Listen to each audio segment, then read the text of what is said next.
Afternoon, folks. So I want to talk to you real quick about the good doctor that was called to Capitol Hill to be grilled yesterday. You know, it's got some people, you know, their feathers ruffled and up in arms and everything.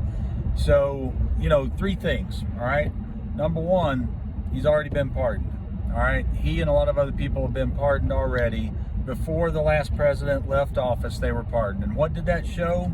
To have this pre-pardon thing, that showed that they all knew they did something wrong. They all knew they did something they shouldn't do, and they all were covering their asses for it by pardoning the people, including the good doctor, before Biden left office. All right, that's number one. They all know it. They all knew it.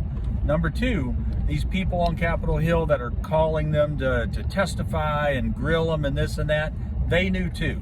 Okay. They also know that doing what they're doing now is not going to produce anything. Nothing's going to change. Nothing's going to happen. This is all theater. This is all political theater, just for show, because there's an election coming up and they want to kind of stir up the Republican base by grilling him. And the Democrats want to defend him to kind of protect their base. They want to show this air of toughness so that people will vote for him in November. That's the whole reason that all this is done. Everybody already knew about it. Everybody knew that nothing's going to happen. This is all a worthless exercise, all right?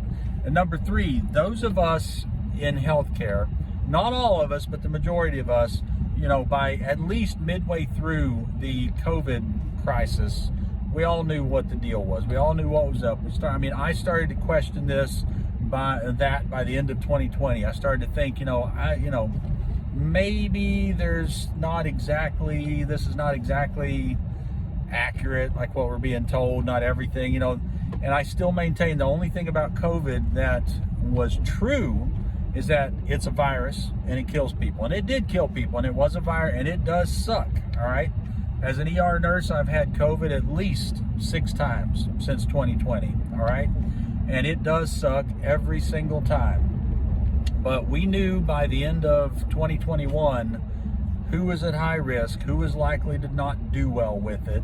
We already knew these things, all right?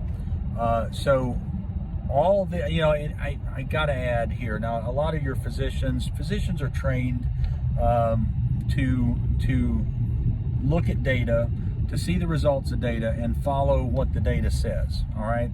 So a lot of your physicians and maybe nursing staff to a certain extent were following data that was put out for them saying this is what you need to do, all right? And that's how they're trained. They do these peer-reviewed research papers. Everyone, like the majority of people, have a consensus on what the course of action should be, and that's what your street level providers and stuff were following, all right?